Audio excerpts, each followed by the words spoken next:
son y qué temas son los que entran de contenido para el examen. ¿Se recuerdan? El examen va a venir del libro, específicamente, no de la presentación. Entonces yo solo hago un pequeño resumen de todo lo que está en el libro y es lo que vamos a examinar. Antes de iniciar, no sé si alguno tiene alguna duda de la clase. No, pues ya entra el tema de que vamos a desarrollar. ¿Alguien tiene dudas, que haya leído el libro, que le haya surgido alguna duda de lo que platicamos la semana anterior?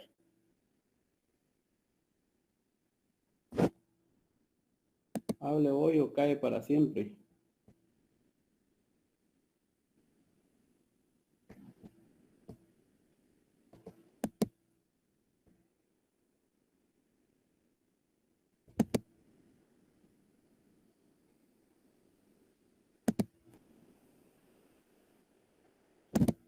Bueno, creo que todo estuvo claro. Entonces, ¿ya todos tienen el libro, chicos? ¿Ya todos pudieron adquirir el libro?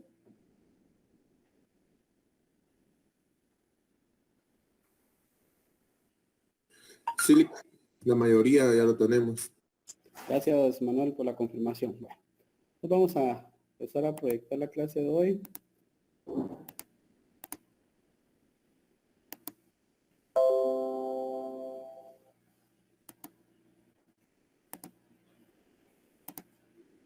Ok. El tema que vamos a iniciar viendo hoy es el tema de fuentes del derecho tributario. Entonces, ¿cuál es el origen sobre el cual se versó el inicio del derecho tributario? Vamos a ver las diferentes fuentes y de dónde las diferentes personas que también de acuerdo a interpretación fuentes del derecho. Pero vamos a hacer participativa la clase. Alguien así voluntariamente que me diga qué es una fuente.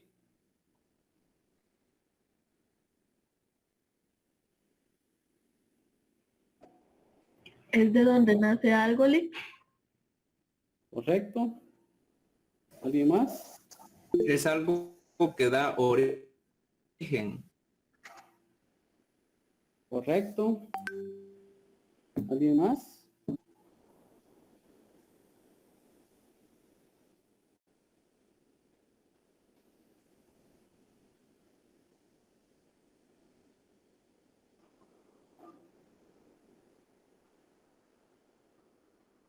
¿Alguien más que quiera participar? Si no, buscamos ahí algún voluntario.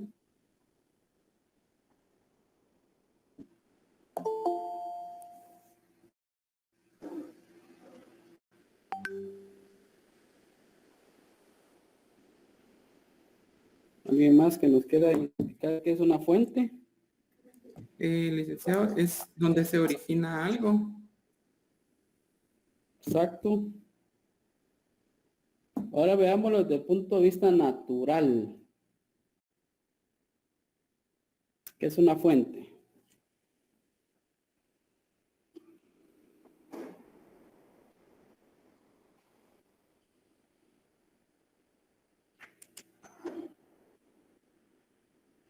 ¿Será algo, un tema que corre que de un nacimiento? Veámoslo aquí, las definiciones que nos trae el libro. Dice fuente es el fundamento y origen de una cosa. Entonces, cuando hablamos de eso, es porque sabemos que el fundamento, cuando alguien, cuando está construyendo una casa y le preguntan al albañil cuál es el fundamento de una casa, le va a decir, mire, son las columnas. Es lo que le permitió a la casa, el origen que le permitió que empezara a construir sus paredes. Entonces, el origen saqueo que donde empieza, comienza, inicia un acto, empieza un movimiento, empieza cualquier la primera definición del fundamental. Lo podemos ver desde el punto de vista de los recursos naturales y significa también un manantial de agua que brota de la tierra. O sea, cuando hablamos de manantial o nacimientos de agua, como comúnmente los conocemos, entonces de la nada empieza a brotar agua que empieza a correr, empieza a recorrer por un lugar específico que lleva la corriente, y así llega hasta diferentes destinos, hasta constituirse una fuente o constituirse ya un lugar donde pueden ya recepcionar el agua como tal.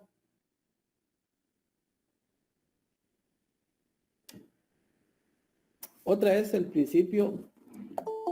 Espérenme, chicos, que me quiero conectar con el teléfono. Hay varios que están ingresando todavía, pero no puede, para no estar saliendo y entrando.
Ok. Entonces, como les comentaba, vamos a proyectar nuevamente. Así ya tengo listo el teléfono para si alguien todavía no ha logrado ingresar. Entonces, cuando hablamos del principio o fundamento de algo, es porque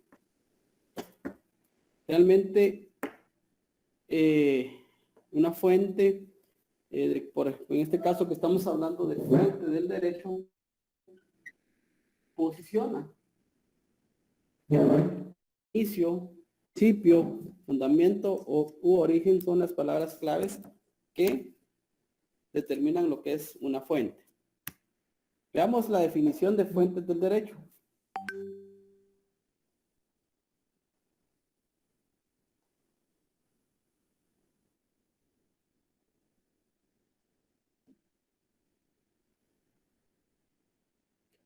No sé si ahora me confirma si está viendo la presentación, chicos.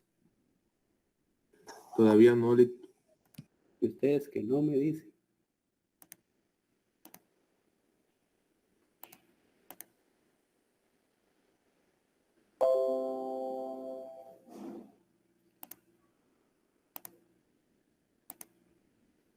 Ok, ahora sí.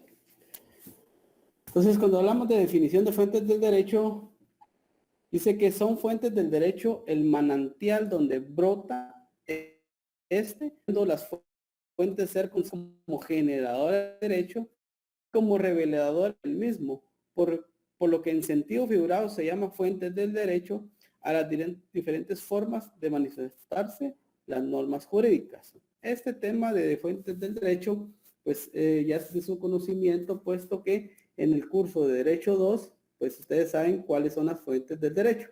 A ver, recordemos un poquito las fuentes del derecho.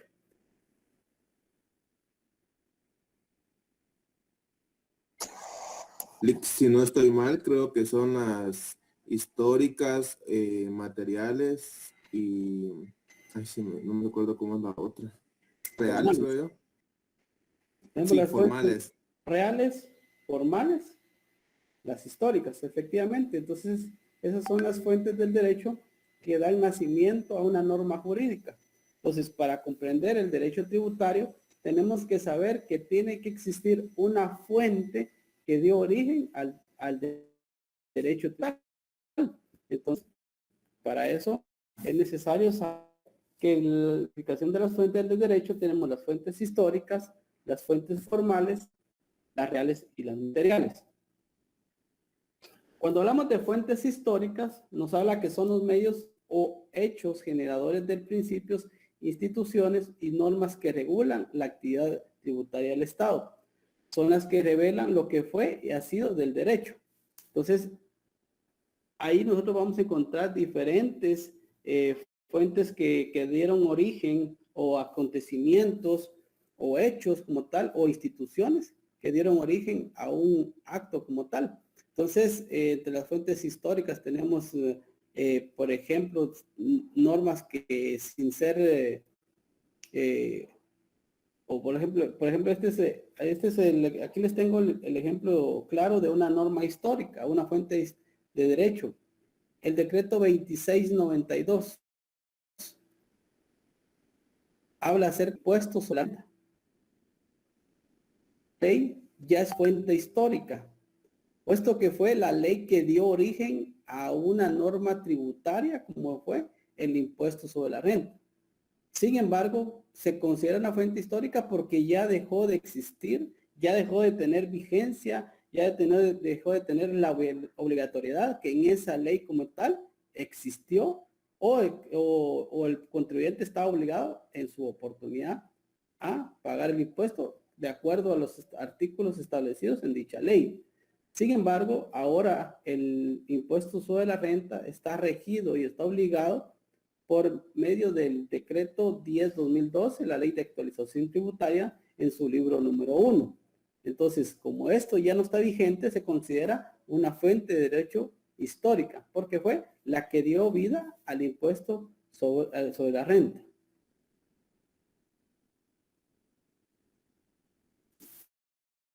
¿Cuáles son materiales? Son todos hechos, fenómenos sociales, económicos, políticos, culturales, que contribuyan a formar la sustancia o materia del derecho. Circunstancias que obligan al Estado a emitir normas jurídicas en momento o época determinada.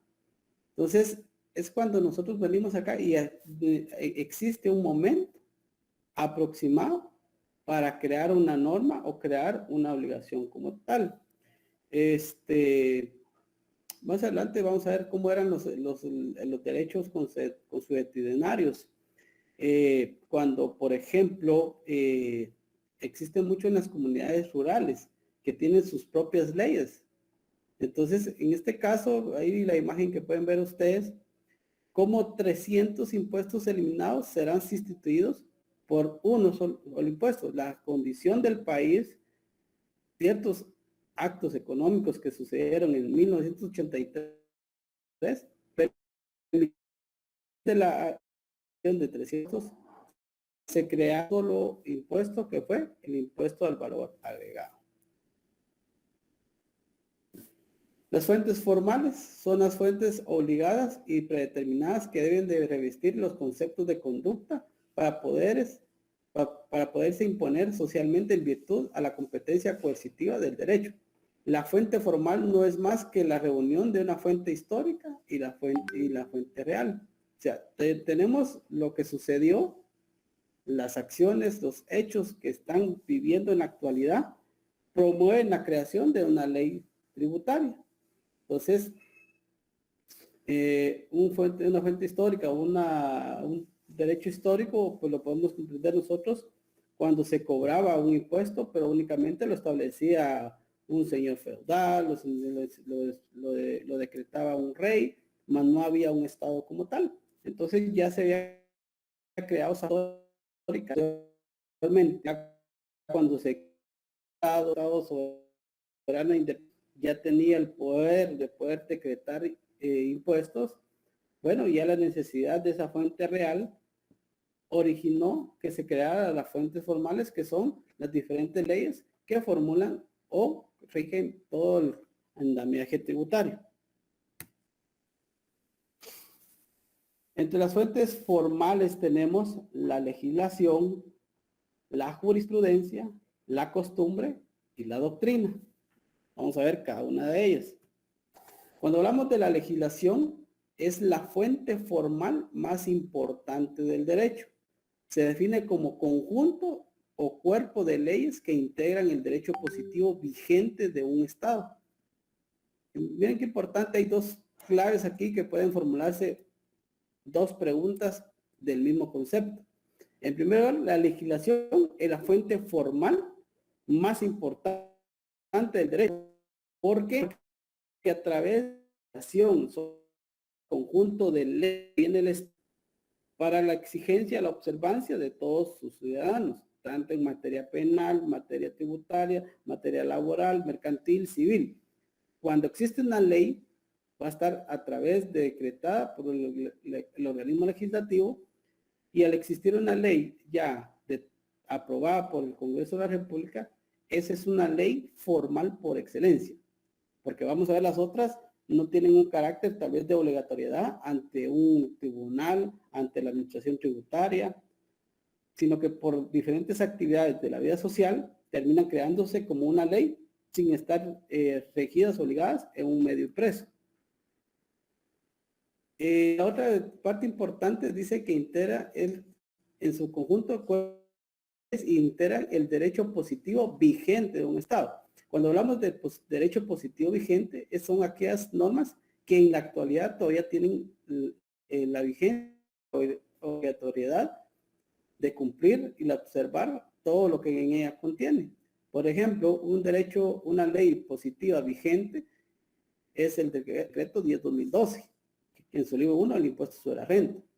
Un derecho positivo no vigente es el decreto 2692, que es el impuesto sobre la renta. Entonces, ahí vieron con un pequeño párrafo, podemos determinar dos preguntas.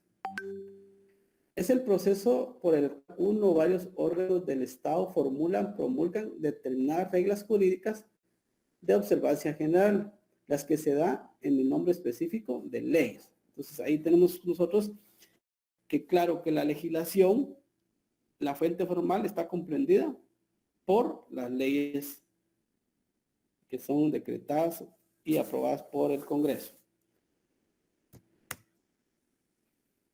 ¿Pero qué es la ley? Es la manifestación de voluntad del Estado emitida por a los que especialmente confía la Constitución la tarea de desarrollar la actividad legislativa. La ley, como les decía, es una manifestación de cierto clamor del pueblo a través del organismo legislativo, que en un proceso, pues, que no es tema del curso, ¿verdad? Pero es un proceso que va desde la aprobación, sanción y promulgación de la ley. Entonces, que todos esos, pues, como sabemos, el presidente de la República, el Congreso de la República, la Universidad de San Carlos de Guatemala, tienen ese poder que les decreta la Constitución de presentar iniciativas de ley.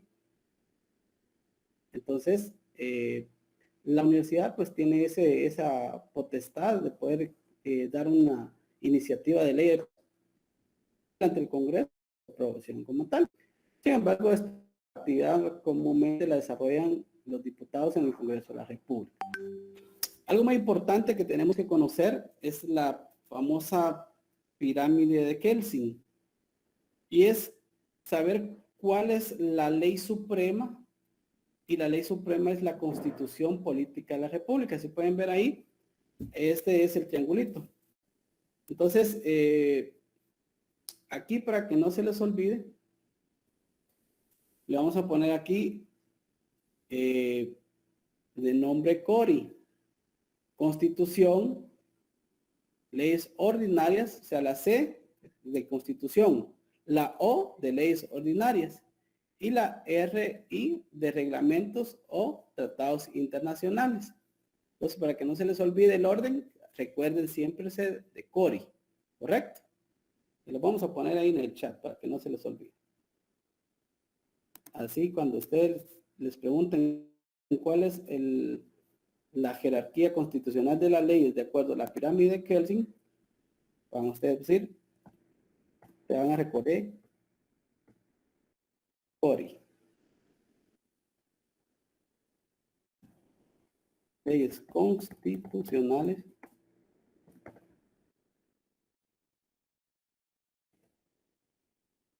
leyes ordinarias, RI, que es igual, como la R, que es reglamentos, y la I, que se trata de convenios internacionales. Entonces, ¿se recuerdan ustedes cuando les sale esto? Se recuerdan de Cori. Entonces, como les decía, en primer bloque, o lo más alto, o la ley de mayor peso, es la Constitución. Luego tenemos abajo la Constitución, leyes ordinarias. Entonces, ¿cuáles son las leyes ordinarias? Ahí tenemos tributariamente hablando, la ley del IVA, la ley del ISO, la ley de actualización tributaria, el código tributario, todos estos códigos y leyes, ley del código civil, el código penal, la ley del organismo judicial, todas esas leyes acá son de segundo orden, quiere decir que solo la Constitución tiene más poder que, la Constitución tiene más poder que las leyes ordinarias, que los convenios y los reglamentos. En los convenios y tratados internacionales son todos aquellos que son ratificados por el Congreso. Por ejemplo, uno de los últimos que acaba de ratificar el Congreso es el convenio internacional de intercambio de información financiera. Entonces, las administraciones tributarias de Guatemala y México pueden intercambiar financiera, informar cómo es el en cada. Entonces, un carácter de ley de la República, del convenio de los ministros, entre esos. ¿Cuántos han escuchado el término aranceles de importación?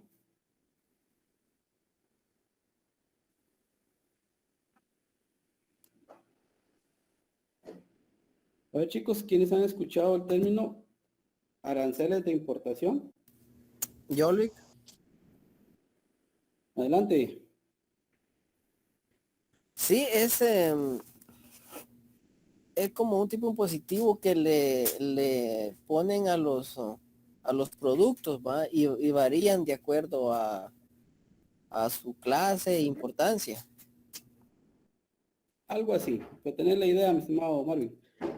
Los derechos a los derechos arancelarios a la importación son gravames que se cargan a importar productos extranjeros. Por ejemplo, un producto importado, pongámosle, vamos a ver, todo el producto que vende Walmart, la mayoría es importado. Háblase de producto Green Value o algo así se llama, o de la marca de las más económicas de las despensas familiares, la marca Zully, son productos importados. Entonces, por ejemplo, pongámosle ahí el Suavitel, el producto Suavitel. Es un producto que no es hecho en Guatemala, sino que es importado, pongámosle de Estados Unidos. Al importar ese producto de Estados Unidos, los derechos arancelarios lo que buscan es la protección de la economía nacional. Entonces, por ejemplo, si alguien quisiera importar maíz a Guatemala, va a tener un arancel fuerte. Lo que hace es que el producto del maíz del país no va a desintegrar la acción nacional. Entonces va a proteger la economía. Lo que buscan los aranceles es proteger la economía. Pero, ¿por qué les hablo de los aranceles? Porque hay diferentes tratados internacionales de libre comercio, los famosos TLC.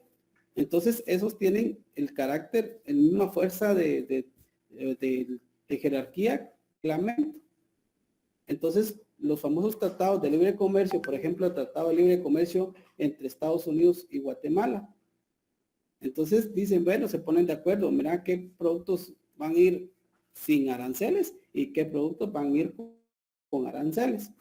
Eso también se considera una fuente real, ¿verdad? Y los reglamentos, pues son todos aquellos reglamentos que tienen las leyes, ¿verdad? La ley del impuesto agregado tiene su reglamento. Y ahí en los TLC se respeta también la protección a la economía nacional o no. Sí, sí, siempre se va a respetarlo. Lo que pasa es que los TLC se firman con ciertos países.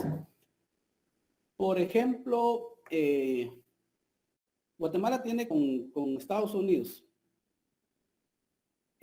Guatemala solo son pocos, Estados Unidos son pocos. A Guatemala lo que le interesa es vender. Entonces, quien quiera exportar productos agrícolas en Estados Unidos, hay ciertos productos que son muy fuertes en Estados Unidos. Entonces, esos productos tienen un arancel alto para Guatemala, productos agrícolas, ¿verdad? Pero en el caso de Guatemala, todo lo que importamos de Estados Unidos,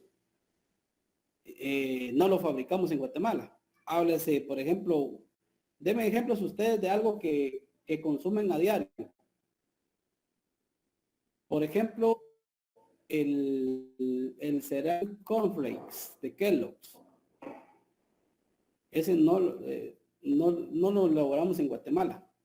Lo manufacturamos aquí, pero no se elabora. Otro ejemplo, la pasta dental Colgate. Los shampoos, los desodorantes, todo esto, el mismo café, imagínense, el mismo café que produce Guatemala, no lo elaboramos acá en Guatemala. Háblese de todo lo que venden ya instantáneo, ¿verdad? Háblese de Nescafé, háblese en casa, cualquier tipo de café ya instantáneo. Por ese proceso que lleva de ser instantáneo, es exportado a Estados Unidos, pero es importado en Guatemala. Entonces, productos como esos, como no se producen en Guatemala, están bajo cero de aranceles de la importación. Ahora un café molido posiblemente va a tener un arancel. El molido se produce aquí en Guatemala. Entonces, para café, otro país que es molido para cafetera industrial, no afecte la economía de Guatemala, viene y le elevan el arancel para proteger la economía, para proteger a los pequeños o grandes o medianos productores de café ya procesado, ¿verdad? Así funciona, estimado Mario. Váyale. Igual Bueno. sucede sé que Guatemala en ese caso, más que todo es productor de materia prima, dijo. Sí, así lo he dicho. Y producto terminado, más que todo en los productos agrícolas, ¿verdad? Háblase las lechugas, háblese de tomate, háblese de chile dulce, todo el tema de agrícola sí es un producto terminado. Ahora el tema de maíz, el azúcar sí es un producto terminado y ese sí tiene aranceles fuertes. Por ejemplo, un azúcar de Estados Unidos que quiere entrar a Guatemala no va a poder porque tiene aranceles fuertes, porque Guatemala es un productor mundial de azúcar. Ok, gracias Marvin por tu intervención. Vamos a continuar. Veamos la Constitución Política de la República de Guatemala. Es la fuente formal por excelencia del derecho. La Constitución representa la fuente jurídica de mayor jerarquía y son las leyes supremas que lo contienen los principios generales de todo ordenamiento jurídico general. Acá, apréndanse esto para el futuro. Una norma constitucional es inviolable. Hay un latín que dice que es nulla ipso iure, o sea que es nula toda aquella norma que contradiga una norma constitucional. Por ejemplo, algo que que se cuestionó mucho en SAT. Esto se declaró inconstitucional porque violaba una norma, un artículo de la Constitución. ¿Alguien escuchó sobre los cierres preventivos que hacía la SAT a los establecimientos? Hoy existe todavía el cierre temporal, pero antes existía el cierre preventivo. ¿Alguien escuchó el cierre preventivo?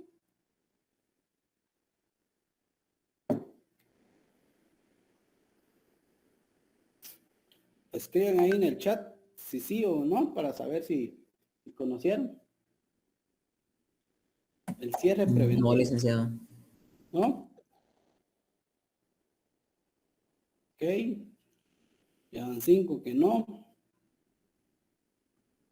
Muchas gracias a los que están respondiendo, porque no quieren hablar, aunque sea en el chat, vamos a hacer que participen. Excelente.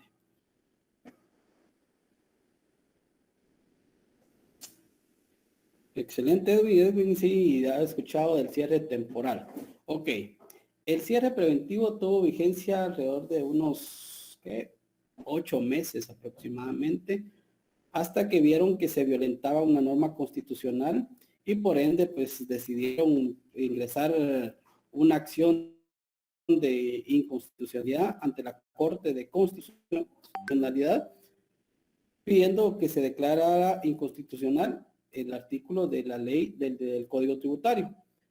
Este procedimiento está regulado en el artículo 85 y 86 del Código Tributario y establecía que cuando se determinara que un establecimiento comercial no emitiera factura, inmediatamente el auditor tributario tenía la facultad para cerrar inmediatamente el establecimiento. Entonces era cuando la SAT llegaba, miraba que no emitían una factura, por ejemplo, a ustedes que les gusta ir a comprar ahí a la Metroplaza. Entonces, en la Metroplaza andaba un auditor de la SAT y ve que en una tienda, pongamos ahí la tienda Anais de tenis que está ahí en la Metroplaza, hay una venta que no se factura y el auditor observó que compró, pagó y no factura, entrevistaba a la persona, le dice, no presentaron factura, e inmediatamente cargaban unos precintos que decía cierre preventivo por la administración tributaria. Era un cierre inmediato.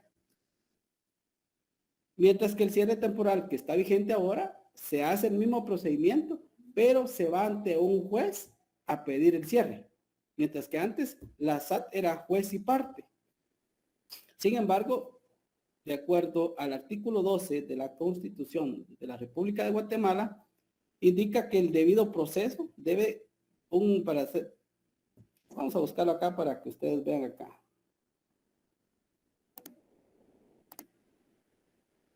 Vamos a leer para que vamos aprendiendo un poquito de defensa tributaria también.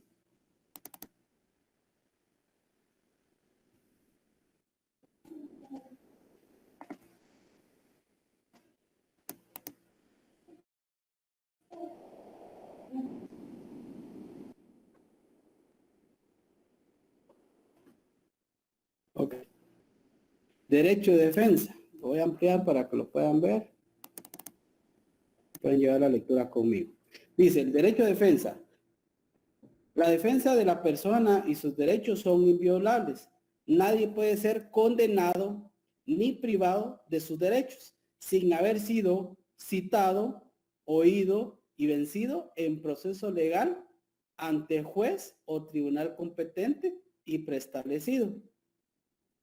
Entonces, con esa parte declararon inconstitucional el cierre preventivo, porque la persona que le cerraban el negocio nunca fue citado, nunca fue oído y nunca fue vencido ante un juez para demostrar que efectivamente no había emitido la factura.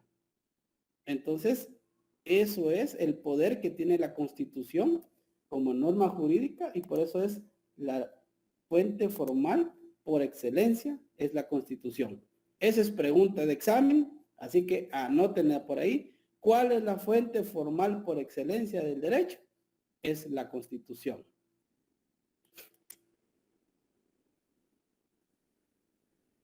Y algo que contiene la Constitución es el artículo 239.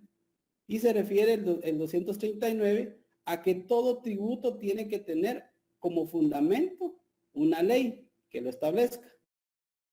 La coherencia fundamental es que solo puede especificar los elementos estructurales básicos de los tributos, criterios que es recogido por nuestra Constitución.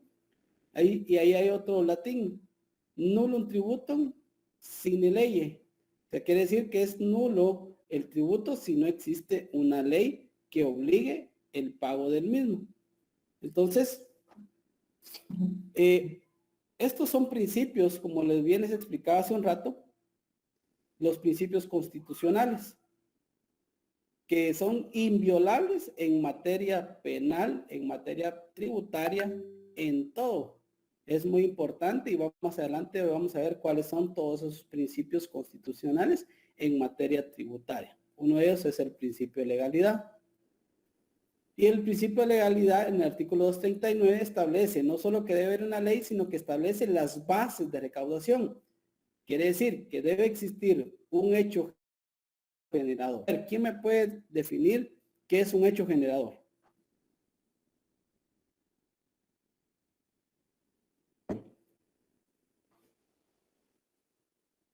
Un voluntario, si no lo buscamos por acá.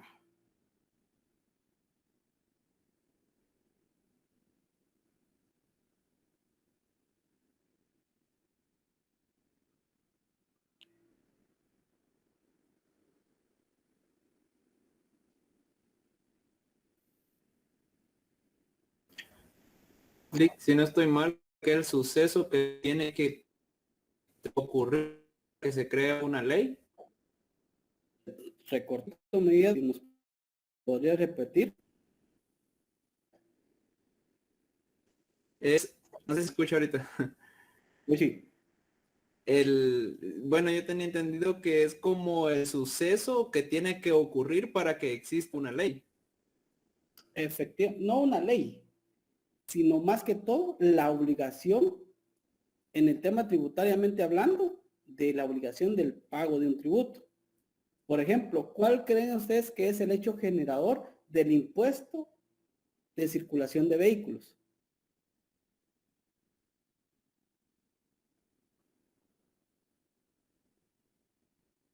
Eso se los mencioné en la clase anterior.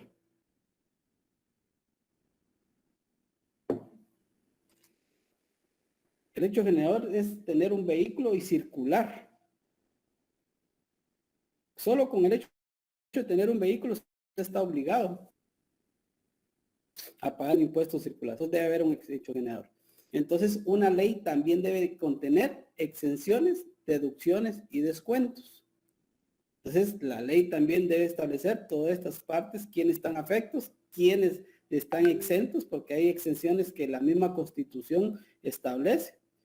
Debe establecer el sujeto pasivo o la persona obligada, la base imponible y el tipo impositivo, o sea, sobre qué valor voy a calcular el porcentaje de impuesto, y por lógica también debe haber infracciones y sanciones para aquella persona que no pague correctamente el impuesto o omita el pago del mismo.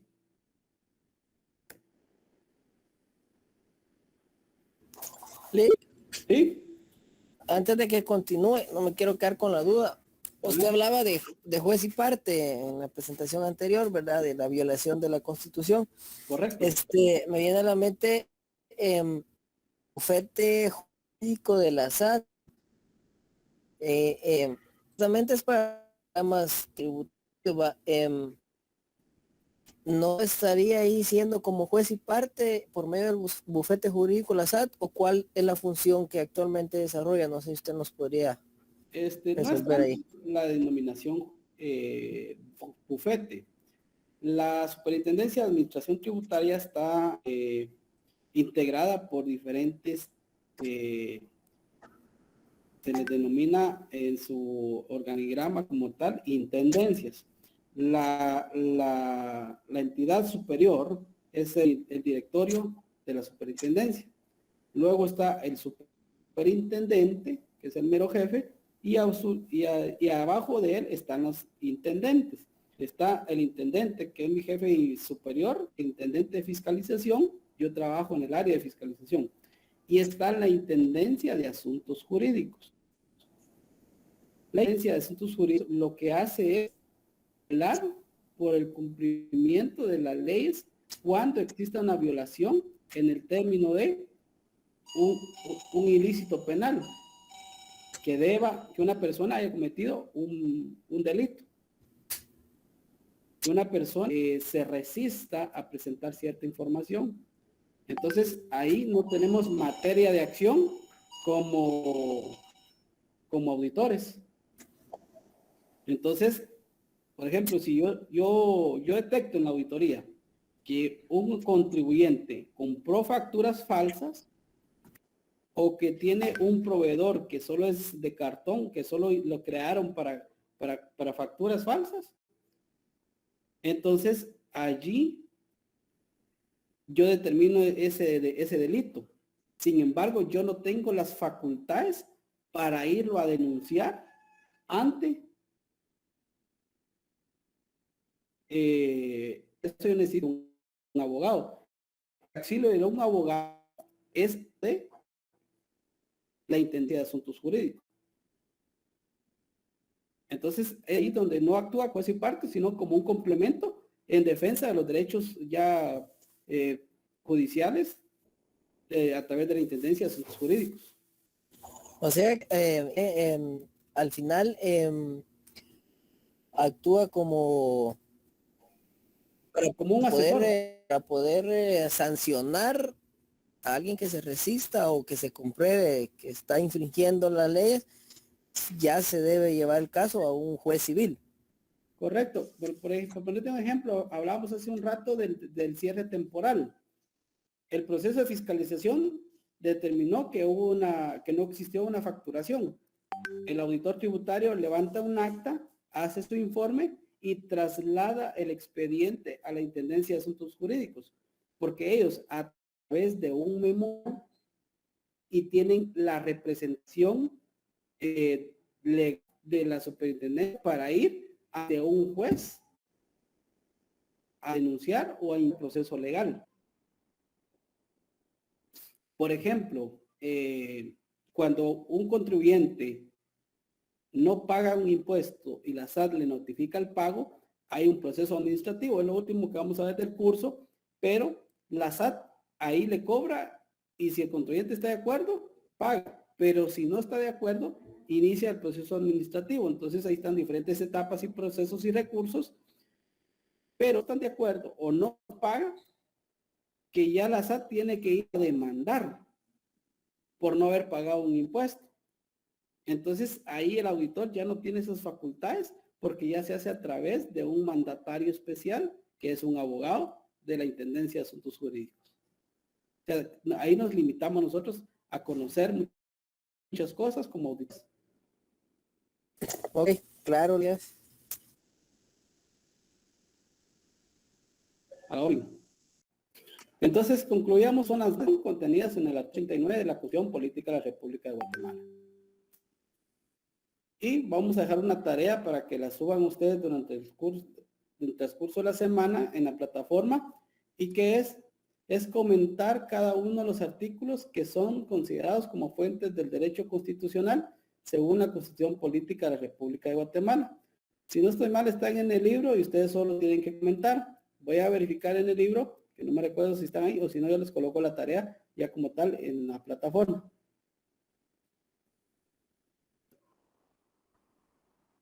Veamos ahora, ya vimos ¿Perdón? Perdón, antes de continuar, ¿puedes repetir otra vez lo del artículo 239 que fundamenta las bases de qué? Las bases de recaudación. Aquí tenemos el principio de legalidad.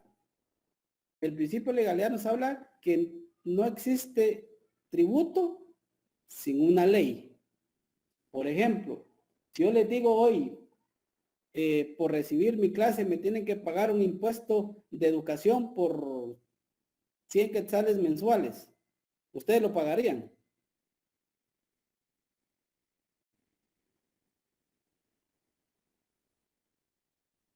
¿Ustedes me pagarían 100 quetzales por darles clases el día de hoy como un impuesto a la educación? Escríbanme ahí en el chat, sí y no.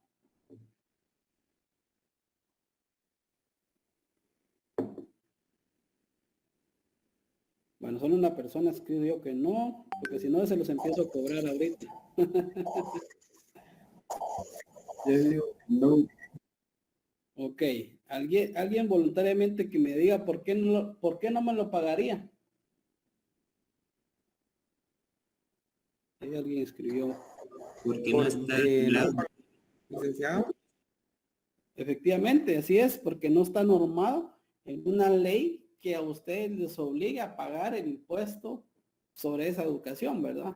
Entonces, ya es una ley, es nulo ese tributo porque no tiene algo obligatorio, porque si no me lo paga, lo que puede pasar es que pierda el curso, ¿verdad? Pero ustedes me pueden demandar porque no tengo la obligatoriedad, porque ustedes perdieron el curso por no pagar ese impuesto, ¿verdad? Entonces ya me denunciarían a mí por abuso de autoridad, por tantas cosas más.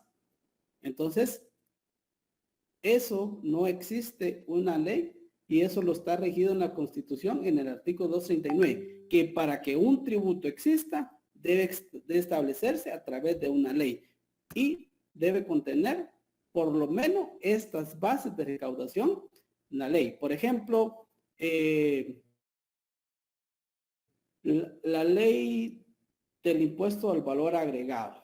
Tiene varios hechos generadores, pero el más común es la venta de bienes inmuebles, compra y venta de bienes, la venta de bienes inmuebles, la venta de mercancías, ¿correcto? Eso es un hecho generador. La prestación de servicios es un hecho generador. ¿Tiene sus deducciones? Sí, para que ustedes que son peritos contadores saben que la regulación del IVA se hace a través de la compensación o la regulación entre el IVA débito y el IVA crédito. Hay exenciones. A ver, ¿alguien se sabe alguna exención contemplada en la ley del impuesto al valor agregado? Los medicamentos genéricos. Efectivamente. ¿Pagan ustedes algún impuesto? ¿Facturan ustedes por la educación? ¿Estará afecta la educación? no, esos también están exentos. Respecto a la educación, Ahí está Anthony, el contador del colegio, si no estoy mal. Entonces, Sí, licenciado. ya saben que la educación, tanto universitaria como privada o pública, pues la Constitución establece que debe ser gratuita. Entonces no va a pagar ningún impuesto. Entonces, ahí la misma ley establece las exenciones. Otra exención, pues hablamos ahí de las exportaciones, otra exención hablamos ahí de organismos del Estado, el IX, la Confederación Autónoma de Guatemala, ciertas limitaciones, deducciones que existe con el tema de la venta de viviendas, que debe tener sus características. Vamos a ver en el mundo parcial cuando veamos la del IVA. Sujeto pasivo. Existe en la ley del IVA, que es el contribuyente, todo aquel que realice una venta o tenga un impuesto ya en la regulación por pagar. O sea que tenga quien cobrarle. Efectivamente. La base imponible, ¿cuál es la base imponible en el IVA, chicos?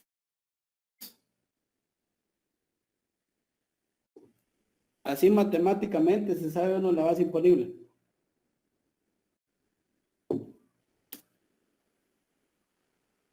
La base imponible en el IVA dice que es el precio de la mercancía menos todos aquellos descuentos concebidos en prácticas comerciales. Comúnmente nosotros ponemos que la base imponible es el precio dividido 1.12 para aplicarle el porcentaje que es el 12%. Infracciones y sanciones, la ley solo establece una acción que es la omisión del pago de impuesto, multa del 1% del impuesto omitido. Entonces, ver, ahí el contenido mínimo de lo que debe tener la base de recaudación. Claro que las leyes tienen aún más.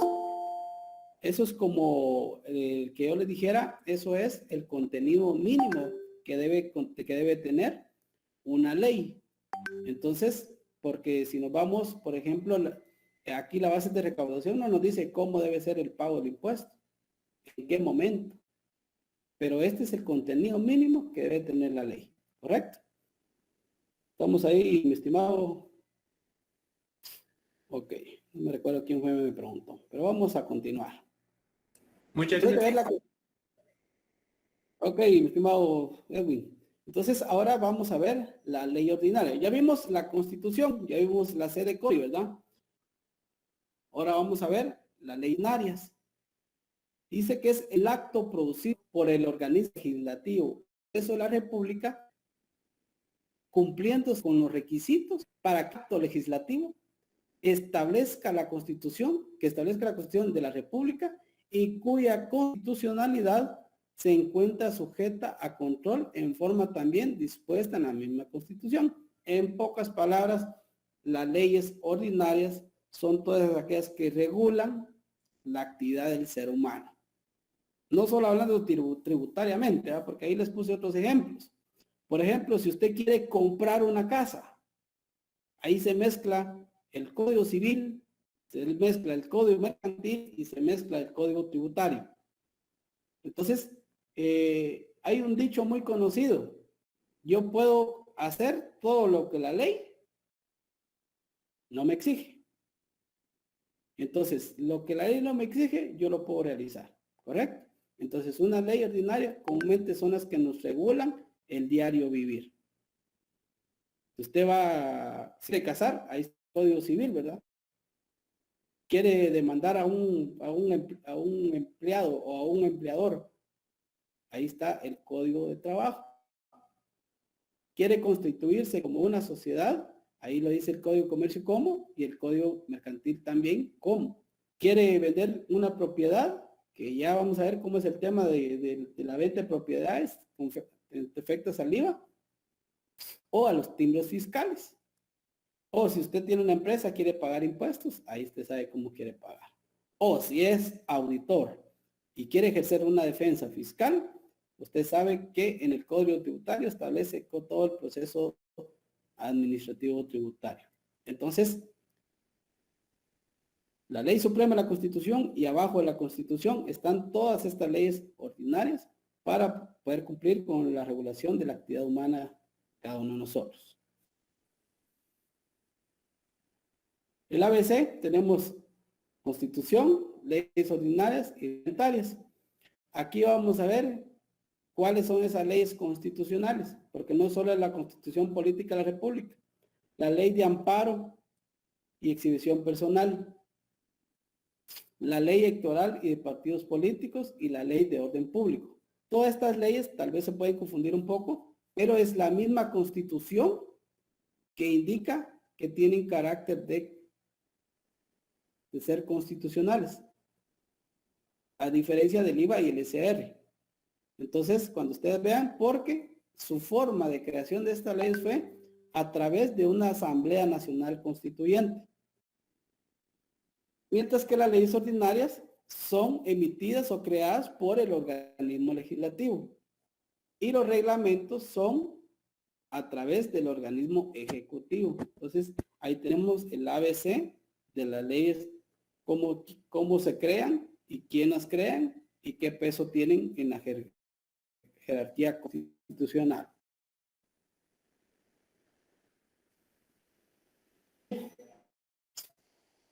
Surgen crisis o afectación del orden del país. Estos decretos de ley surgen cuando, como distintivos de gobiernos de facto o regímenes de ipso, parecidos detrás de un golpe de Estado, cuando se rompe la vigencia del texto constitucional y la función legislativa no es ejercida por un Congreso u organismo, sino por un jefe de Estado o junta de gobierno. En casos de calamidad pública o emergencia, en el que el organismo ejecutivo tiene que emitir las normas pertinentes en forma rápida y sin esperar la actuación del organismo legislativo. Bueno, acá, para ponérselas más claras, un decreto ley se da cuando hay un golpe de Estado. A ver, si se recuerdan, ¿quién dio un golpe de Estado en Guatemala? queda un poquito crítica. Sí.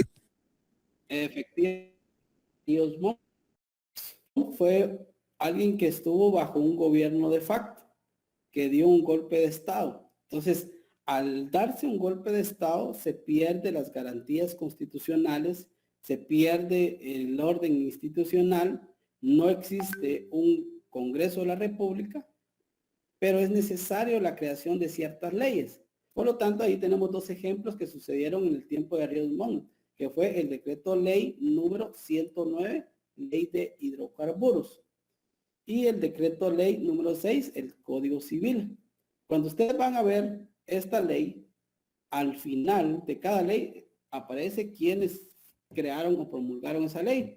Por ejemplo, la ley del IVA y el ISR, hasta el final establece la Junta Directiva del Congreso de la República que aprobó esa ley.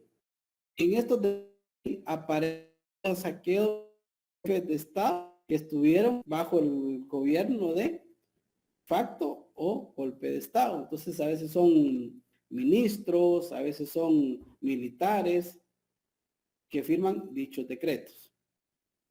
Aquí podemos ver un ejemplo, el decreto ley número 109/83, el jefe de Estado, no es el Congreso, es el jefe de Estado quien promulgó esta ley. Y como pueden ver, al final firman únicamente todos los ministros, más no así los diputados, ni la Junta Directiva del Congreso, sino todos los jefes de gobierno o los ministros que en su oportunidad estaban en el gobierno. Tratados y convenios internacionales, ya para ir terminando, ya vimos la Constitución, las leyes. Ahora vamos a ver los tratados y convenios internacionales. Según Antonio Sánchez de Bustamante, tratado internacional es el testimonio escrito por los acuerdos entre dos o más personas jurídicas internacionales con el objeto de crear, confirmar, modificar, extinguir derechos, deberes, relaciones, organismos o reglas de índole internacional. Entonces, como les hablaba hace un momento, ¿verdad? Los tratados de libre comercio, por ejemplo, este es el de RCAFTA, es el Tratado de Libre Comercio de República Dominicana, Centroamérica y Estados Unidos. ¿Qué es un tratado y qué es un convenio? El tratado lo celebra el jefe de Estado, quiere decir el presidente. Para convertirse en ley debe ser aprobado por el Congreso de la República. Mientras que un convenio, el convenio lo negocia un órgano inferior, o sea, un ministro. Para convertirse en ley de la República también debe ser aprobado por el Congreso de la República. Entonces, ¿cuál es la diferencia entre un tratado y un convenio? Es quien celebra cada uno de ellos. El tratado lo celebra el jefe de Estado o el presidente y el convenio lo celebra un ministro. Y por último, ya para terminar, Cory, tenemos los reglamentos. ¿Qué son los reglamentos? Son las disposiciones emanadas del Poder Ejecutivo que regulan la ejecución de las leyes, ejercicio de sus propias y organización y función de la administración. Los reglamentos están conformados por dos principios que son principio de preferencia y primacía de ley y principio de reserva de ley. ¿Qué son estos principios?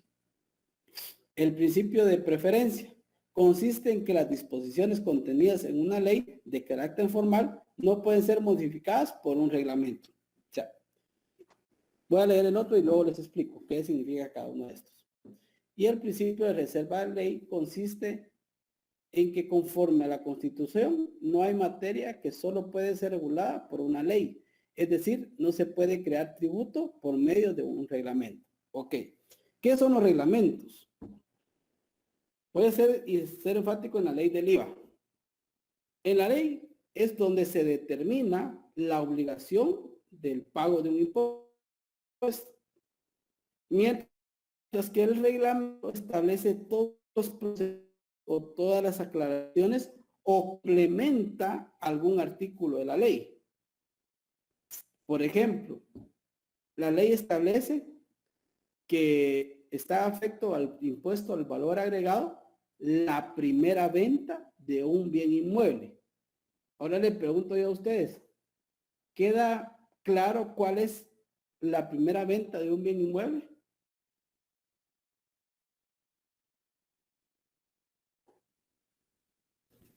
No, ¿Alguien tiene idea cuál es la primera venta de un bien inmueble?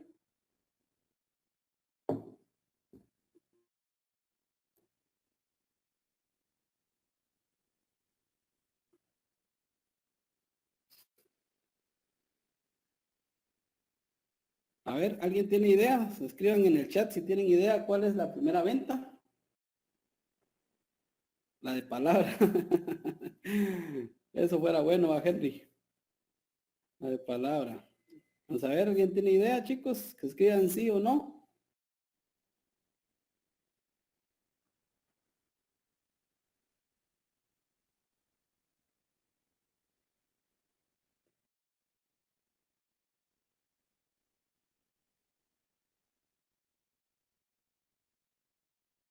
Ok.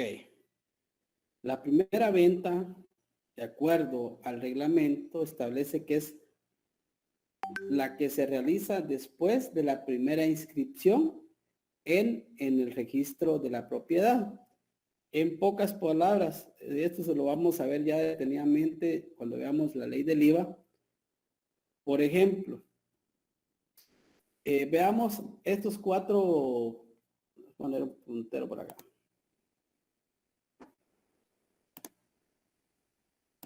Ok, supongamos que estos cuadritos acá en la pantalla son cuatro, todo esto es una, supongamos que este cuadro es una propiedad. Esta era de mi abuelo, que pasó, mi abuelo se la dio a mi papá, y mi papá tiene 4 hijos y quiere ya heredarle a los 4 hijos. Pero cuando era de mi abuelo, era la misma finca, folio y libro. Cuando mi papá la obtiene, es la misma finca, folio y libro. Pero cuando ya le divide a cada uno de ellos, supongamos que no quiere heredar, que la va a vender, y se la va a vender a 4 personas. Entonces, cuando él vende y hace la famosa y denominada, se pasó por alto, desmembración, quiere decir que de esta escritura sacó 4 escrituras más. Entonces, a esa primera inscripción se le conoce como primera venta. Supongamos que este señor, mi papá, le vendió una a mi estimado Anthony. Esa que recibió Anthony está afecta al impuesto al valor agregado. Pero Anthony se la vende a Tito, esa ya paga el impuesto a timbres fiscales porque es una segunda venta o sus siguientes. Entonces, pero eso lo aclara el reglamento. El reglamento sirve para lo que la ley. Si el principio dice que puede modificar el carácter o no puede modificar el impuesto, no puede modificar el hecho generador, no puede realizar ninguna modificación a través del reglamento. Eso es el principio de preferencia. Y el principio de reserva de ley establece que no puede crearse un impuesto a través de un reglamento o en una. Ahorita me viene a la mente un caso de la creación o modificación de un impuesto. Me recuerdo que en una ocasión en el acuerdo de la aprobación del presupuesto crearon que el impuesto de cemento y distribución de bebidas iba a incrementar un quetzal. Eso estaba en una cosa que no era ley, por lo tanto, no había principio de ley, ¿correcto? La diferencia entre y reglamento. La ley es la que es emitida por el organismo legislativo y crea tributos. El reglamento es emitido por el organismo ejecutivo, no puede crear tributos, su función es únicamente desarrollar las leyes respectivas. Sus normas deben estar sujetas a la ley y no puede modificar la ley.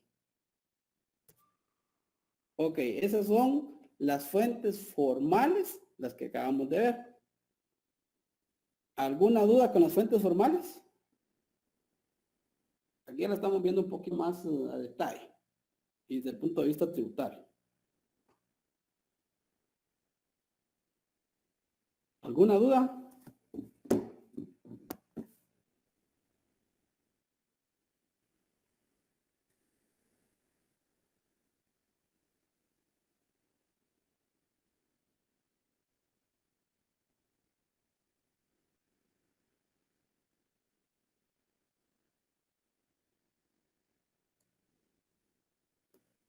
Bueno, si no, pues me interrumpen ahí, yo con gusto contigo. Veamos ahora las fuentes, siempre las fuentes formales, pero que ya vimos las reales, ahora vamos a ver la costumbre.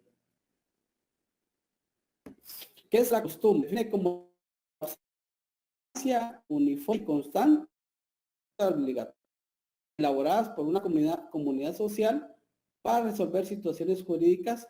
No es fuente de derecho, pero sí un instrumento valioso para la interpretación de las normas fiscales. Ahí vamos a ver otros términos latinos, que es contra ley, lo que contradice o deroga la ley, secund leem, lo que interpreta y luego complementa la ley, y lo que crea el derecho. La costumbre, por ejemplo, esto sucede más por el occidente. Ustedes han escuchado los casos donde en ciertas comunidades del occidente, cuando una persona es sorprendida robando o haciendo cualquier acto delictivo, ahí la comunidad ejerce el famoso castigo maya. No sé si alguno vio un video muy viral que estuvo de unos colombianos que eran de esos prestamistas de a diario. En una comunidad de accidente, pues los encerraron cuando fueron a cobrar y les dijeron que eso no estaba permitido y que para liberarlos, lo que les iban a dar es que les iban a dar 30 azotes a cada uno. No sé si alguno vio ese video o tiene conocimiento de esos derechos ancestrales. Licenciado, Sí, Anthony. pero ¿verdad que esos solo son vigentes dentro del área, por decirle así? Por ejemplo, esa solo es aplicable dentro del área que cubre a ellos, por decirle así. Efectivamente.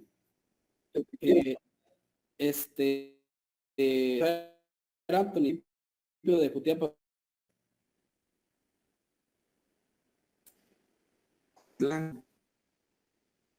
Vamos a ver, supongo ando turisteando por Titlán, en Jutiapa. Y de repente, por andar viendo las maravillas de Zapotitlán, no me di cuenta y me pasé atropellando una gallina.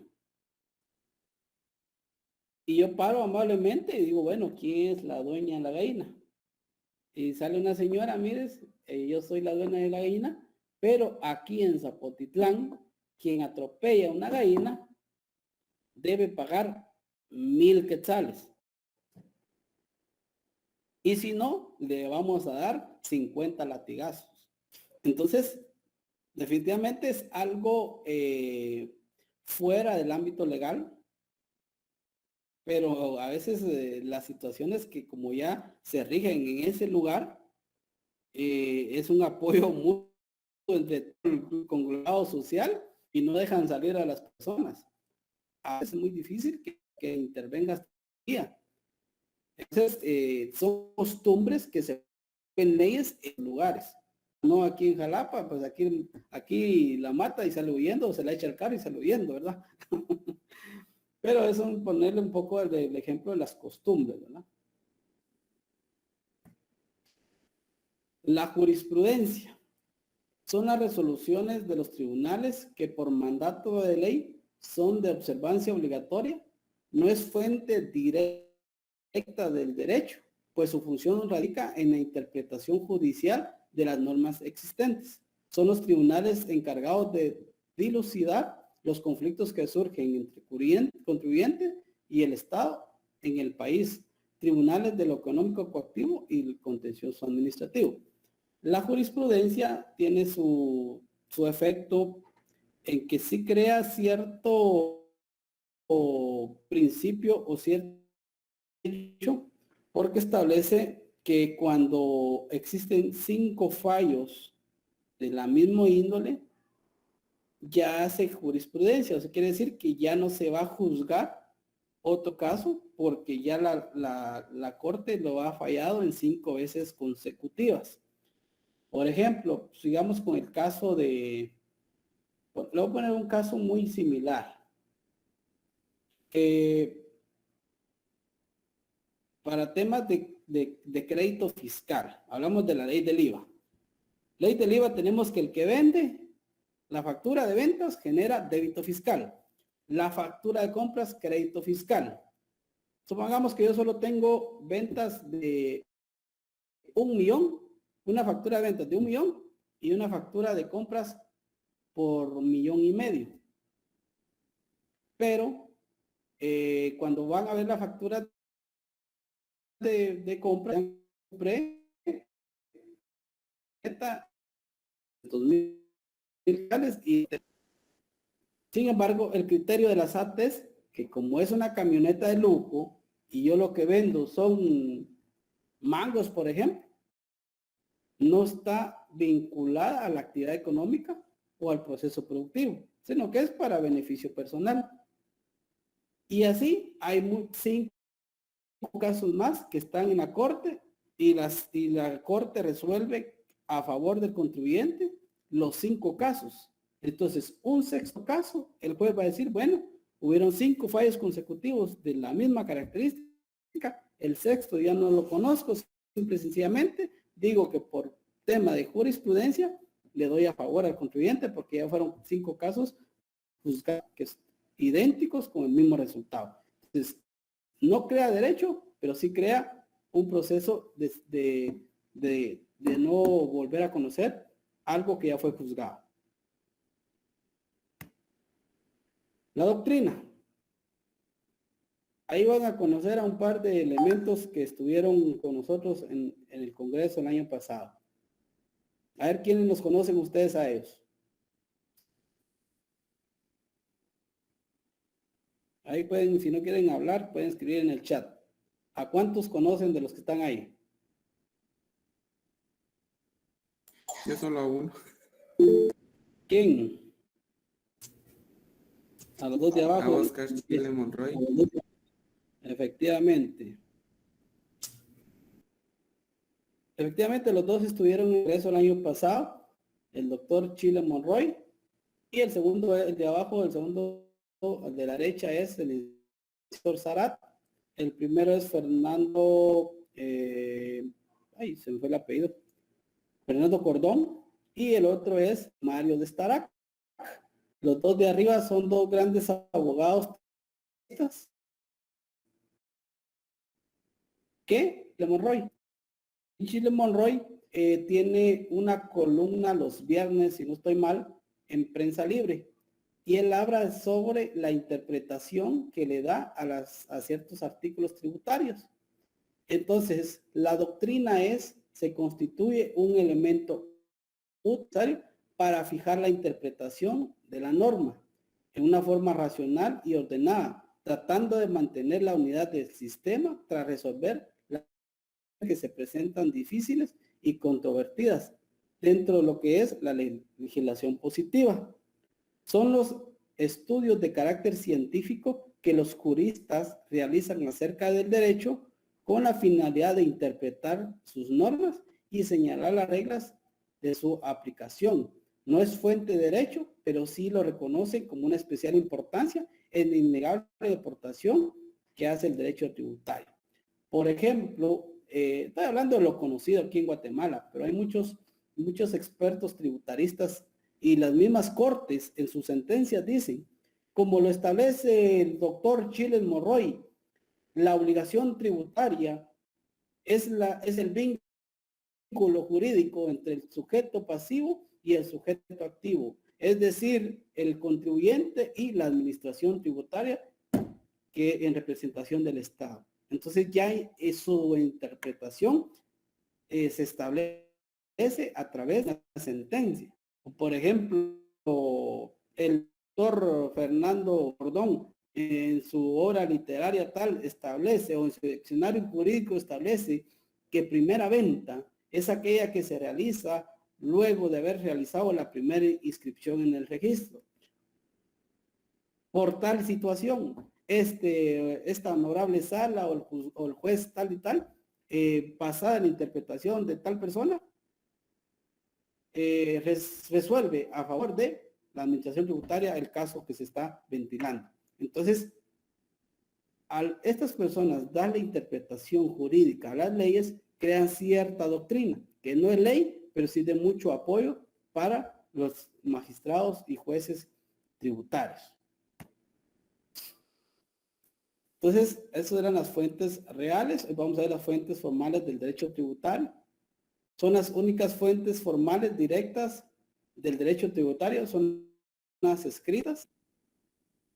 Son fuentes del derecho de ordenamiento jurídico, tributario y en jerarquía.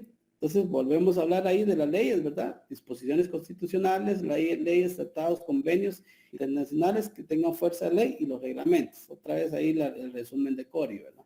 Que son las fuentes formales del derecho tributario.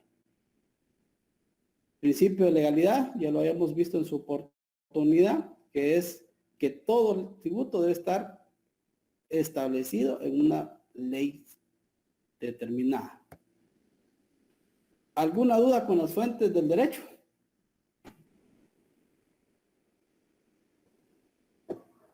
Estamos a tiempo todavía. ¿Alguna duda o comentario que quieran realizar? Antes de entrar al último tema. A la orden.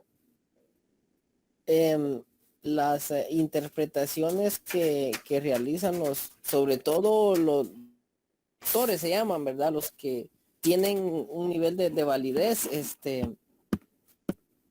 como dice usted que no es ley, pero que sí son muy tomadas en cuenta. Eso, solo ellos tienen esa certeza para poderles realizar, o se puede tomar en cuenta otro tipo de opiniones. Mira, al final de cuentas, por el prestigio, por ejemplo, Oscar Chino Roy tiene el rol de ya más de 40 años de trabajar el tema de los impuestos. A comparación de Albert Canté, tiene 10 años. Yo me he desempeñado en la administración pública, mientras que él se ha manejado en el tema de la empresa privada. Y la empresa privada tiene cierto auge y él se ha preparado no solo a nivel internacional, nacional. Entonces, tanto es el conocimiento que imparte que se vuelve una persona reconocida. Y no solo reconocida, sino porque sus acertadas interpretaciones, comentarios. Por ejemplo, si él escribiera un libro acerca de la relación jurídica tributaria, ¿va?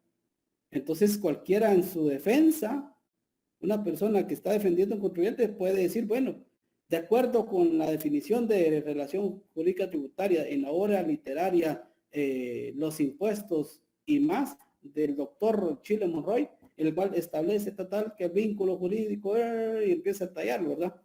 Entonces lo que hace es enriquecer la defensa para que a través de esa definición se entienda cuáles son los preceptos que establece la norma, o se entiende de mejor manera con esa definición. Entonces, es más que todo por el reconocimiento a la carrera profesional que han tenido, o por los logros o por méritos académicos que ha tenido. Y Chilo Morroy es una persona, como le digo, me gusta ponerlo porque es una persona que en el ámbito tributario es una de las más conocidas a nivel nacional.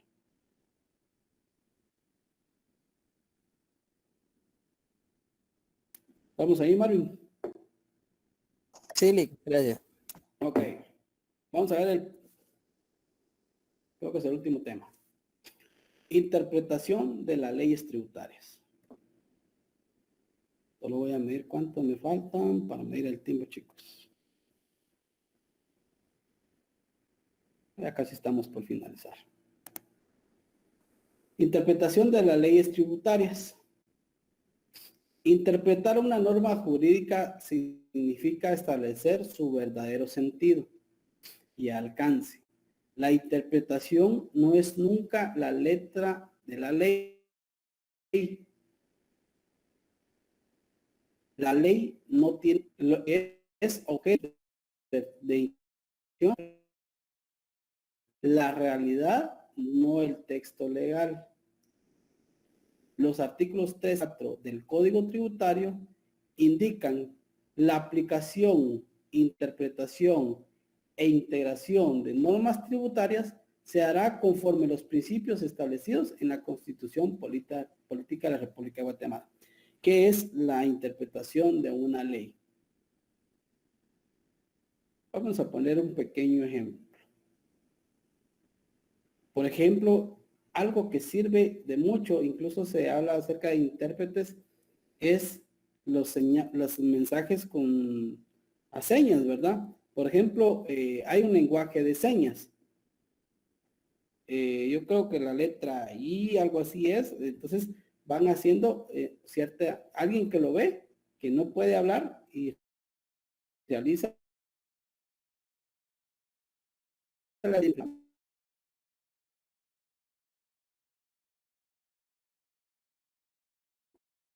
pero hagamos, cuando yo digo, mira, o aquel se murió, ¿va? Entonces, si uno hace esa seña, aquel mira, aquel ya se, ¿qué entienden por eso? Aquel ya, mírenme aquí, ya se. Con mente hacemos esto.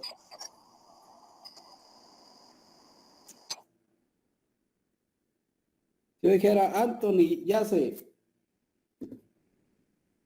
fue. O cuando uno dice, adiós, ¿va? No digamos cuando alguien hace una seña obscena, ¿va? Entonces uno interpreta esas señales. Con las leyes tributarias hay que interpretar muchas veces el sentido que quiso el legislador colocar en cierto articulado. Entonces, eso es interpretar las leyes tributarias. Y para interpretarlas existen 3 métodos. El primero de ellos es el método doctrinario, el método jurídico legal y atendiendo el sujeto que la realiza. Veamos la primera, los doctrinarios. Dice interpretación estricta o literal. Consiste en aplicar la ley únicamente en los casos previstos en las mismas, descartando por consiguiente los métodos extensivos y analógicos. ¿Qué quiero decir con esto? Que aquí yo voy a interpretar la ley literalmente como está. Pero no todo se puede interpretar literalmente. Por ejemplo, la ley del impuesto sobre la renta establece que se pueden deducir de los ingresos los sueldos, bonificaciones, incentivos y dietas. Si yo lo leo literalmente, yo puedo interpretar que todos son diferentes, literalmente, que todos son ingresos. Pero después yo quiero hacer otra interpretación voy a saber si las dietas son similares a salarios. Tengo que ir a interpretar si son o no son, pero si no, literalmente, yo digo que son diferentes, literalmente. La interpretación restrictiva dice que interpreta las palabras de la más reducida o resta que resulta el significado de la palabra empleada. O sea, aquí esta es muy difícil de interpretarla, porque yo la interpreto literal o extensiva, pero la restrictiva es muy difícil que se dé, derivado que yo adicionalmente hace literalmente, yo diría, soy más restringido y digo, no, me voy menos todavía a lo que estoy interpretando. Mientras que la extensiva, yo utilizo las palabras. La interpretación extensiva dice que las palabras de la norma con un alcance más amplio que resulta el significado de la palabra empleada.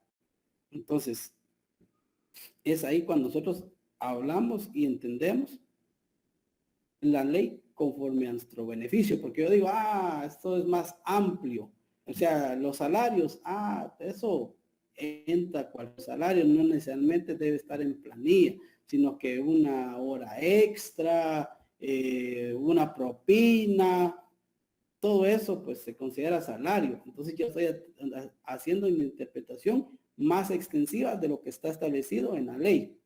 Y la interpretación económica trata de desentrañar el sentido de la institución atendiendo la naturaleza económica de la misma, ya que la sustentación de los tributos es la riqueza de los particulares. La económica yo lo voy a ver desde el punto de vista económico que no me afecte como empresa. Que entre más gastos pueda deducir, para mí va a ser mejor. Entonces, eso es parte de la interpretación económica. La interpretación jurídica o legal está contenida en el artículo 4 del Código Tributario y establece el orden siguiente. La voy a interpretar de acuerdo a los principios constitucionales, principios del Código Tributario, conforme a los principios de las leyes específicas, y por último, ley del organismo judicial, que es muy similar a los doctrinarios. ¿Qué es la ley del organismo judicial?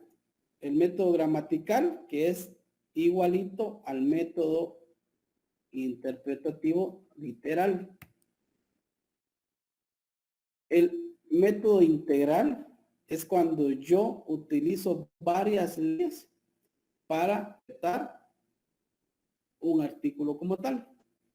Por ejemplo, la ley del impuesto sobre la renta establece que debe cumplir con presentar los medios de pago de las facturas. Solo dice presentar los medios de pago de las facturas. Entonces, para cumplir con la ley, yo presento las facturas y son deducibles todos mis gastos. Sin embargo, hay una integración para entenderla. El decreto y establece que para los pagos mayores a 30,000 debe utilizarse los medios que dispone el sistema bancario nacional. Entonces yo utilizo esas dos leyes para interpretar que ese gasto es deducible o no es deducible. El método del espíritu de la ley es atendiendo a la intención o el espíritu de la norma en su expresión. Por ejemplo, les hablaba acerca del artículo 30 del decreto 20/2006, que es la bancarización en materia tributaria. Y eso establece lo que yo les hablaba, que la bancarización, que toda persona, todo contribuyente está obligado a, cuando sus facturas son mayores a 30,000, deben ser pagadas por cualquier medio que dispone el sistema bancario nacional. Háblese cheques, transferencias, depósitos es un poco más hable, pero también. Entonces, fue el espíritu del sistema bancario nacional. Sin embargo, el espíritu de la ley o cuál fue la intención de crear ese artículo fue evitar el lavado de dinero. Porque muchas empresas decían, mire, yo compré 50,000, pero lo pagué en efectivo. ¿Y cómo tengo certeza que pagó esa factura?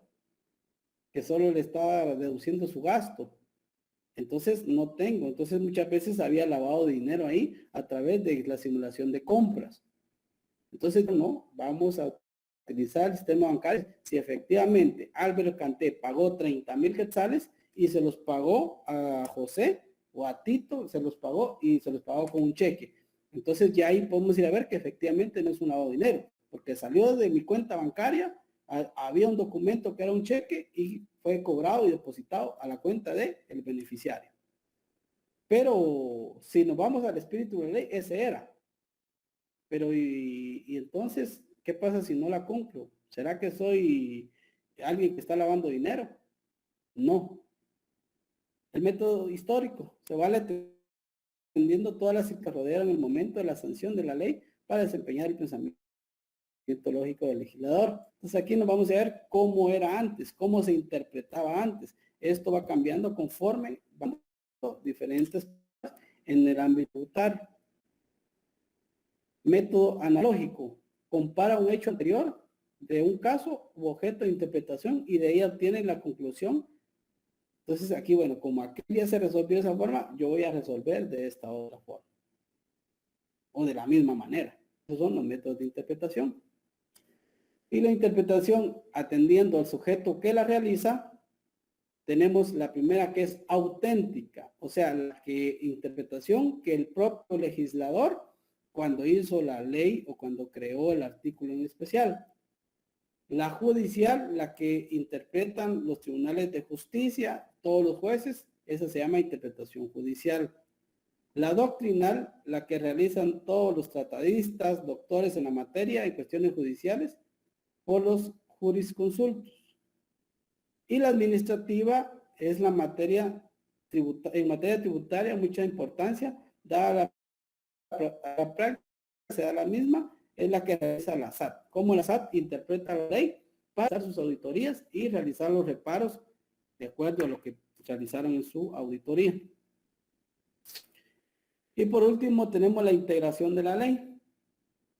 Tiene lugar cuando, a pesar de usar procedimientos de interpretación anteriormente indicados para resolver un caso determinado, no se llega a una respuesta confiable, por lo que nos encontramos ante el problema denominado laguna de ley. ¿Qué es una laguna de ley? Es algo que no está regulado. Por ejemplo, se me viene, pero hay varias lagunas de ley que la ley no contempla. Entonces, pero es aquello que, por ejemplo, supongamos, ¿verdad? Que no estuviera dentro de la ley que las importaciones están afectas al impuesto al valor agregado. Y si alguien realiza importaciones y la ley no lo exige, él puede realizar, porque la ley dejó es algo que no está regulado. Y la integración será comenzando con la Constitución, luego el Código Tributario, leyes específicas y para el efecto se determina la ley del organismo judicial. ¿Cómo se integra? Ejemplos. ¿Cómo debe pagarse el impuesto de timbre y de contratos? Integrando el artículo 17 de timbres con el artículo 4 del reglamento. Entonces, ahí voy a ver qué me dice el 17, cómo pagarlo, y el reglamento me va a complementar a mí el procedimiento. Por ejemplo, esto es muy interesante. ¿Cómo debe hacerse una petición ante la SAT sobre una duda de aplicación de la ley del timbre de un acto efecto? Integrando el artículo 40 de la ley, el artículo 122 del Código Tributario y el artículo 28. ¿Por qué? Porque el artículo 28 es el derecho de petición según la Constitución Política de la República. El artículo 22 establece todos los lineamientos o requisitos que debe llevar una solicitud. Y el artículo 40, que es la consulta que se quiere hacer de la ley del timbre. Entonces, ahí estamos integrando la ley para poder interpretar cómo realizar una consulta ante SAT. Entonces, ¿Alguna duda, comentario, chicos? De lo que hemos visto hoy, las fuentes del derecho, los métodos de interpretación de la ley y la integración de la ley. ¿Alguna duda? Yo solo tengo una pregunta, licenciado, A la orden, José Mari. con respecto a lo que es en el libro de hasta qué página se llegó el día de hoy. Permítanme, voy a traer el libro y te les digo. Hoy llegamos hasta la 111. 111. Sí, sí, Sí.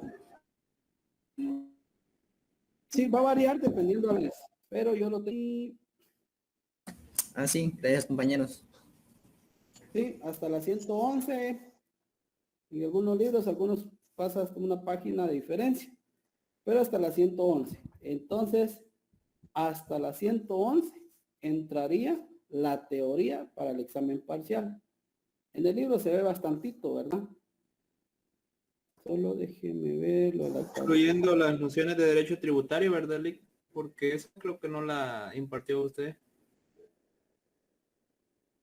Déjeme ver.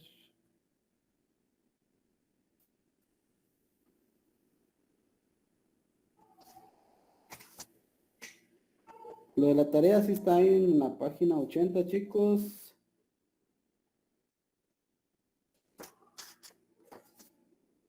Porque, sí, tienen razón.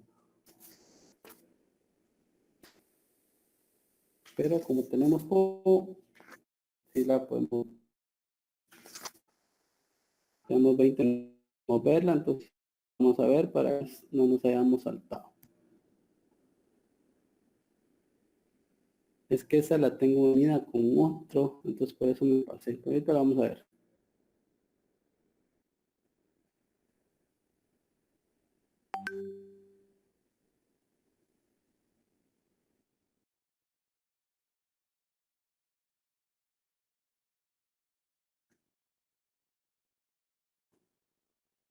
Si gustan esta parte, se la voy a completar, que no tengo la presentación acá.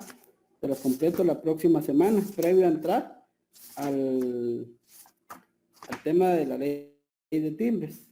Yo pensé que sí la tenía en la presentación, pero no.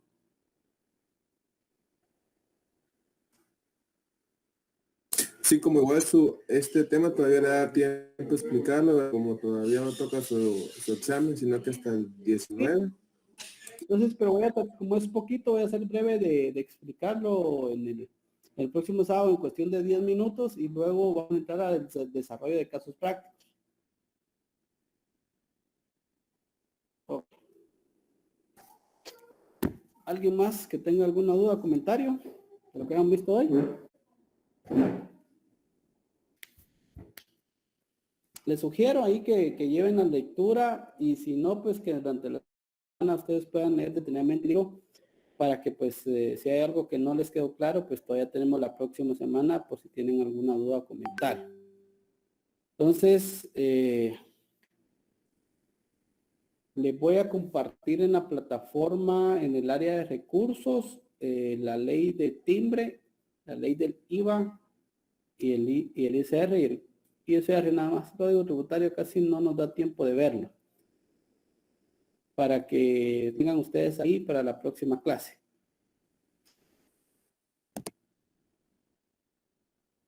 Gracias, Lick.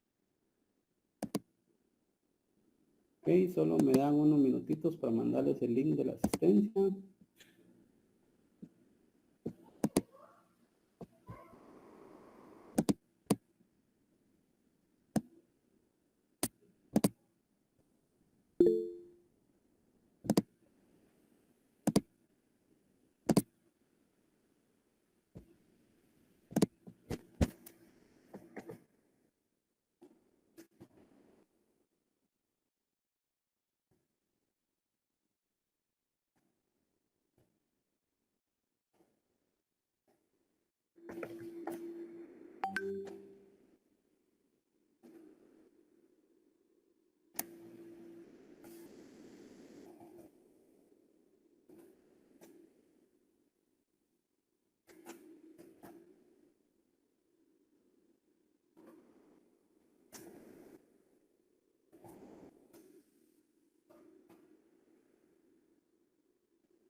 Estimado Henry, sí, efectivamente sería que agarren ustedes esos artículos, los busquen y los puedan interpretar. Eso sería la tarea.